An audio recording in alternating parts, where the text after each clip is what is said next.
McLellan, Al Lewison. welcome to today's Wealth WOD. This is a terrible laptop. Yes, there you go. It's horrible. What do you want to talk about? What to do if ever you have to sell. Say you might have a primary place of residence, but you might have to sell. We don't advocate selling investment properties. Yeah, real wealth is made by holding growth assets long term, not by flipping property. So we'll talk about it because I think people need to do, and they need to have a plan and a strategy if they do it. But Alright, so picking agents probably the big one. I'll give my local suburb as an example. Most people, if you ask them, they would be able to name one or two agents in the local area. I think my suburb's got 13, maybe 14 different agents in one suburb. And the reality is most suburbs are like that. So unless you're ready to interview every single one of them, you can't guarantee that you're getting the best agent. yeah, There's buyers advocates out there, so that advertise on most radio stations. Yep. And we've met with buyers agents or buyers advocates just to understand how they go about making their money. But the reality is they take, I think it's about 50% of the fee. Is that right? Yeah. They take about 50% of the fee. So they call it the listing fee and the selling fee, which is what agents have. So there's a listing agent and then a selling agent. The buyer's advocate says it doesn't affect the local agent. We just take the listing fee, which they wouldn't have had anyway. That's absolute garbage. It means that you're giving away. So if you're an agent, so Al and I are both agents, and we've both got the same property. You're paying him 50. Well, he's selling both properties. My property, he gets 50% of the money, but this he gets 100% of the money. I'll tell you what, he'll be trying to sell that guy's property faster than mine. Agents work harder on their own listings. Yeah, true. Different ways to sell. You need to make a decision on: do you go to auction?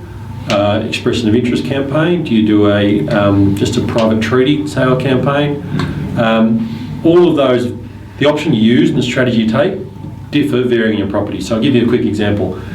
Cam just sold a place at auction. His house was unique for the area he lives in. So you go to auction because you're attracting people who can't go out the next day and just buy another property if they miss out. This is the property they need. Let's reverse it and say Cam's got the same property as 95% of the suburb. Guess what? They don't need to bid like crazy at your auction. They can just go the next week and buy the next one that comes up. So you're not unique. So you change your selling strategies in both those situations. So, Brian, you're on selling strategy. So I think the most effective selling strategy for a market where it may not be an auction area, so an outer ring suburb or a property that Al said is similar, the most effective strategy that I'd employ, not that I've put it to practice because I haven't had to sell, but I would basically run a closed bid, so a closed envelope auction. So what I do is I basically get everyone to put in their highest bid, and then literally have the agent call each person and get them to continually put up their amount of money. Because most of these closed auctions, they say put your highest bid in, and that highest bid's going to get it. Start out like that. But then we want to make sure we've got every last dollar out of the individual. So I do the closed bid, so everyone's putting in the highest amount that they think. Then the agent calls every one of them until they bow out. So basically you're just pushing every person to the nth degree of what they think the property's worth. And I think that's the only way to maximise and ensure that you're going to get the top dollar. Yep. Picking an agent out, some of the things to look for. So we've just said in my suburb, for example, there's somewhere between 12 and 14 agents. Yep. Get them all out to your property, get them to do an appraisal.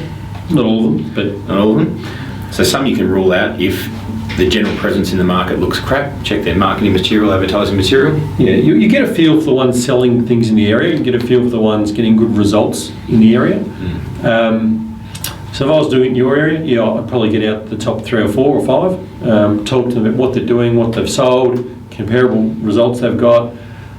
When I narrow it down to 1 or 2 shortlist, I'll be saying, I need some sales that you've had passed in recently if it's an auction and ones you've sold, and I want to talk to the people about the experience, because you really want to be talking to their clients to get a great feel, because guess what? An agent's a salesperson and he's going to be selling you the minute you meet him till the minute you finish with him. So you want to do some work with who he's been selling for. If I was selling, I would use someone I know, because I know the system well enough as far as buying and selling goes. But for someone who might be buying or selling, on their first few properties, I wouldn't recommend using an agent that you're friends with. as Al said, regardless of whether they're friends or not, they're going to be trying to get you down. Now, they might, basically, the difference in sale price between what they get at $1 million and $1.1 million, what they get as a dollar figure in their back pocket is really minimal, but it makes a huge amount of difference to you.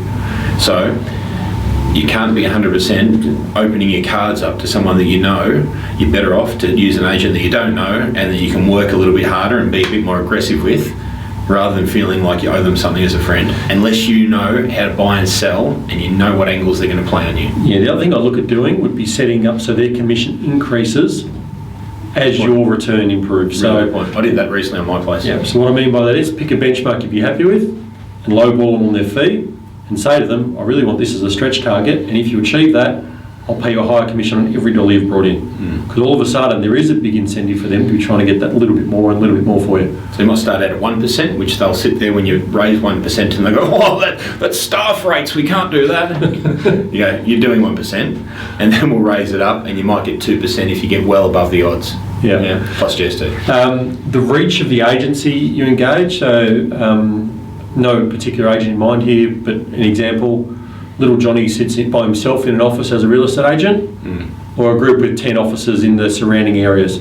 I'd be looking at the office with 10 agencies in the surrounding areas and the one little dude tapping away in his back room.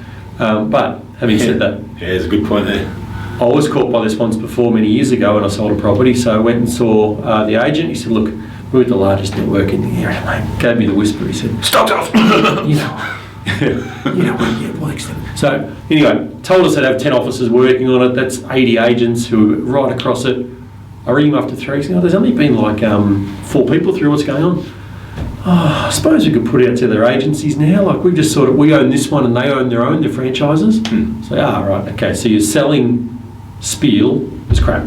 Yeah. You make sure they engage in the other officers straight away. And that's the reason we started this out, saying that agent wanted to get 100% of the fees. He didn't want to give away half the fees to another agent for selling the property. Yep. So have a look at the marketing material that's going on and those agents are putting out in the local papers, and what their marketing material is like. Have a look at their sales rate, have a look at the awards that they've won, individual agents, find out which of the individual agents is going to own the sales process and be working hard on the sales process, how much money they're spending on marketing campaign, what the opens are going to be, who's going to be there at the open, is it the main sales guy or is it little Johnny who's just come out of university? And then really, you can't go on gut feel, nothing on agents, but they're all trying to work an angle. They're working for you as the vendor, but they're going to work you just as hard as they work a buyer, because they need to get you to meet. So they're trying to get you down and they're trying to get them up. So there's a term they use called conditioning. They'll come in and tell you a figure that your property is going to get. Then as the campaign goes on, they're saying, we've had a lot of interest around this mark. They're conditioning you to try and get you to start coming down. At the same time, they're saying to the buyers, they're conditioning the potential buyers, they're saying, well, look, it's starting at this mark, but we're seeing some interest up here a bit. So they're just trying to match those up, which is obviously not the best outcome for you. So you want an agent that's going to come in hard and fast and drag people right up to you, which means you have to stand firm, which is why I recommend maybe not using someone you know unless you know those sort of tricks. And Cam touched on it. We've probably gone on a little bit long here, but marketing. So marketing dollars are really important, guys. Again, to use an example, if you've got the best house in the world, but you're afraid to tell anyone about it, they can't see it on the internet, in the papers or anywhere else, you'll never sell it because they can't find it. So it's a happy medium between absolutely flooding the market and what the agents want you to do, which is get their brand name out there. So won't go into it, but just be thoughtful, think through and be clever about where you're putting your marketing and spend your marketing dollars. You need people to see it. You don't need the agent's logo all over the universe. So there's a balance there to get you the result you need, but it's something you need to think through carefully. Too true. Hopefully that helps, guys. Good luck. Cheers.